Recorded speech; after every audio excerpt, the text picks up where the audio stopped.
नमस्कार. आज आपण बोलूया जगातील सर्वोत्तम गुप्तचर यंत्रणेबद्दल म्हणजेच रॉ बद्दल. भारत सरकारच्या वॉन्टेड लिस्ट मध्ये असलेल्या खलिस्तानी नेता हरदीप सिंग निज्जर. भारत सरकारने निज्जरला फरार घोषित केले होते. त्याची जून मध्ये 2 अज्ञात व्यक्तींनी हत्या केली. कॅनडाचे पंतप्रधान जस्टिन ट्रुडो यांनी भर संसदेत भारताला या हत्येसाठी जबाबदार ठरवलं आणि भारत विरुद्ध कॅनडा वादाची ठिणगी पडली. पण भारताने हा आरोप फेटाळून लावला. तरीही भारत विरुद्ध कॅनडा वाद यानंतर बराच ताणला. जस्टिन ट्रुडोने या हत्येच्या मागे भारतीय यंत्रणा रॉ असल्याचा आरोप केला. रॉ ची तुलना इस्रायलच्या मोसादशी केली. आता रॉ म्हटल्यावर आपल्या सर्वांचे डोळे जरा मोठे झाले असतीलच. याआधी मूवीज, वेब सिरीज मधून आपण रॉचं नाव ऐकलं असेल. त्यात रॉ एजंट्स आणि या एजन्सी बद्दल जे काही दाखवतात त्यावरून सगळ्यांचीच उत्सुकता वाढते. तुम्ही कधीतरी रॉ मध्ये कसे जात असतील? आपल्या आसपास कोणी रॉ एजंट नसेल ना, त्यांचे ट्रेनिंग खरंच मूवीज मध्ये दाखवतात इतकं अवघड असेल का, याबाबत विचार केला असेलच. तर चला मग आपण याविषयी थोडक्यात माहिती घेऊया. त्याआधी चॅनलला सबस्क्राईब करायला विसरू नका. आता ज्या स्ट्रॉंग रूपात जगातील एक सर्वोत्तम गुप्तचर यंत्रणा म्हणून रॉ आपल्या समोर आहे, ती सुरुवातीपासूनच अमेरिकेच्या CIA, रशियाच्या SVR, पाकिस्तानच्या ISI, ब्रिटनच्या M16 या गुप्तचर यंत्रणांच्या तोडीसतोड होती का? कसा होता रॉचा आजवरचा प्रवास ते पण आपण बघूया. 21 सप्टेंबर 1968 ला इंदिरा गांधी सरकारच्या काळात रॉ म्हणजेच रिसर्च अँड अनालिसिस विंगची स्थापना झाली. मात्र रॉ पूर्वी IB म्हणजे इन्व्हेस्टिगेशन ब्युरो मार्फतच परदेशातील माहिती गोळा करण्याचे काम करत होती. ब्रिटिशांच्या काळी निर्माण झालेल्या या यंत्रणेवर त्यांचा प्रभाव आणि समावेश होताच. 1947 मध्ये जेव्हा ब्रिटिश सोडून गेले तेव्हा पहिले भारतीय संचालक म्हणून संजीव पिल्लई यांनी IB ची जबाबदारी स्वतःच्या खांद्यावर पेलली. पण कामात ब्रिटिश पद्धतीचा प्रभाव कायम होता. परिणामी 1962 च्या भारत चीन युद्धात भारताला हार पत्करावी लागली. 1965 च्या भारत पाक युद्धाने स्वतंत्र गुप्तचर यंत्रणेची गरज अधोरेखित झाली. त्यामुळे इंदिरा गांधींनी पूर्णपणे स्वतंत्र सुरक्षा संस्थेची निर्मिती करण्याचा निर्णय घेतला.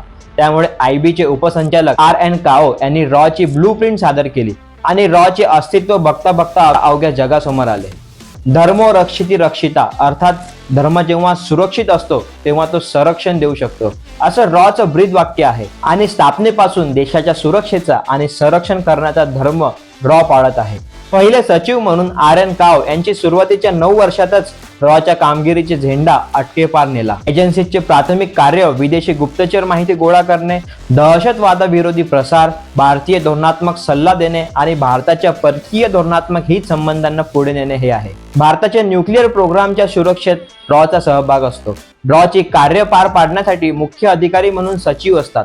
त्यांच्या सहकार्याला विशेष सचिव, अतिरिक्त सचिव, संरक्षण विभागाचे महासंचालक इत्यादी लोक असतात. रॉच्या इंटेलिजन्स डिपार्टमेंटचं सक्सेस हे गुप्तता तत्वावर आधारित असतं. मिळालेली माहिती उघडपणे संसदेत मांडणे म्हणजे शत्रूला सावध करण्यासारखेच आहे. त्यामुळे रॉचे मिशन्स, व्यवहार, चर्चा या सार्वजनिक केल्या जात नाही. इंटरनल ऑडिटच्या खाली या कारवाया नोंदवल्या जातात आणि इंटेलिजन्स युनिट थेट पंतप्रधान अथवा नॅशनल सिक्युरिटी ॲडवायझर यांना बांधील असतात. सगळे सचिव हे त्यांना दिलेल्या देशनिहाय विभागाची रॉच्या भाषेत डेस्कची जबाबदारी घेतात.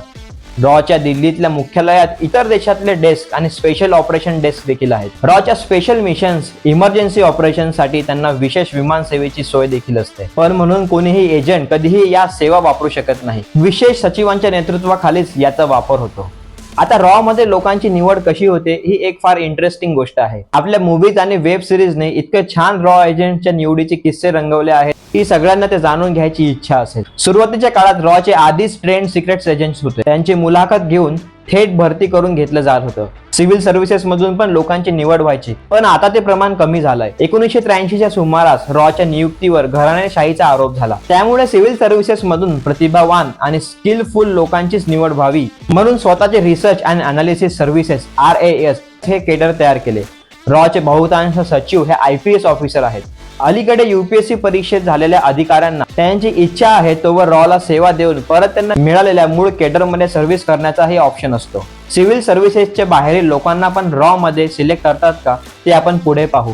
पण त्याआधी ट्रेनिंग, जबाबदारी मोठी तर तयारी देखील मोठी आणि खमकी असायला हवी. निवड झालेल्या नवख्या भरतीचे मनोबल वाढवण्यासाठी ट्रेनिंगची सुरुवात पेप टॉक्स पासून होते. हा एक 10 दिवसांचा टप्पा आहे ज्यामध्ये इंडक्टीला काल्पनिक हेरांच्या विरुद्ध बुद्धिमत्ता आणि हेरगिरीच्या वास्तविक जगाशी परिचित केले जाते. Economics analysis, scientific knowledge, space technology, information security अशा सगळ्या आवश्यक विषयांचं ध्यान दिलं जातं. ही आपण रॉ बद्दलची काही फॅक्च्युअल इन्फॉर्मेशन पाहिली. आता जर इंटरेस्टिंग गोष्ट पाहू, रॉचे मिशन पूर्ण करणे जर प्रशासन चालवण्यासारखे असते तर या यंत्रणेची वेगळी स्थापना करण्याची गरज भासलीच नसते. मात्र प्रशासनाच्या पलीकडे जाऊन परदेशातील माहिती गोळा करणे, देशावर येऊ पाहणाऱ्या संकट हेरणे यासाठी जीवन कौशल्य उपयोगी पडतात. आणि हीच गरज पूर्ण करण्यासाठी रॉ एखाद्या व्यक्तीच्या कला, कौशल्य, हुशारी अशा गुणांच्या आधारे देखील भरती करते.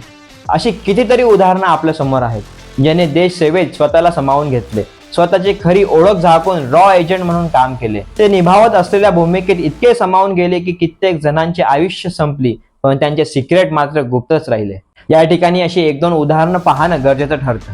त्यामधील पहिलं म्हणजे रवींद्र कौशिक. रॉचे गुप्तहेर रॉ एजंट बद्दल बोलायचं असेल तर यांच्याशिवाय ते बोलणं अपुरं राहील. रवींद्र कौशिक हे ब्लॅक टायगर नावाने प्रसिद्ध होते. राजस्थानमध्ये जन्मलेले रवींद्र पेशाने नाटक कलाकार होते.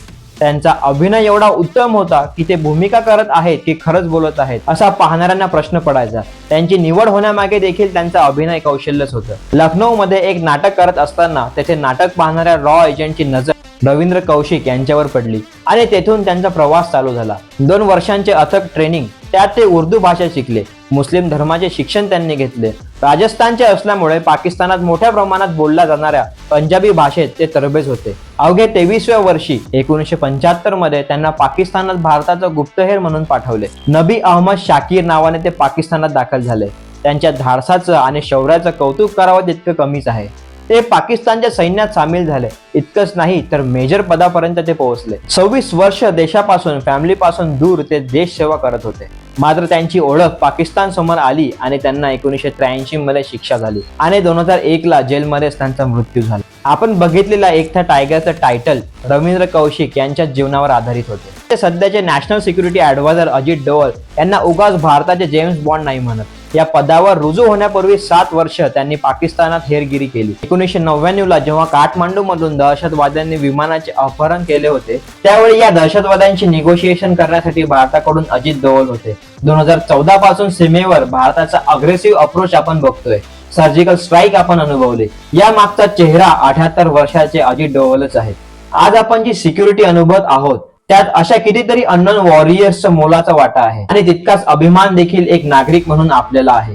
या एजंटचे कर्तृत्व देशासमोर, जगासमोर यावे, त्यातून त्यांच्या कार्याचा जयघोष व्हावा म्हणून कित्येक मूव्हीज काढले गेले. अलीकडे तर उघडपणे रॉचा उल्लेख करत सिरीज आणि डॉक्युमेंटरी बनत आहेत. खरं तर देशांच्या आणि हेरांच्या सुरक्षतेसाठी त्यांची ओळख प्रमुख पडद्यावर आणली जात नाही, पण यानं त्या मार्गाने त्यांच्याबद्दल कृतज्ञता व्यक्त करणे, आदर व्यक्त करणे आपले कर्तव्य आहे आणि आपण ते करतही राहू. आशा करतो तुम्हाला हा व्हिडिओ आवडला असेल. आवडल्यास नक्की लाईक करा, सबस्क्राईब करा, शेअर करा.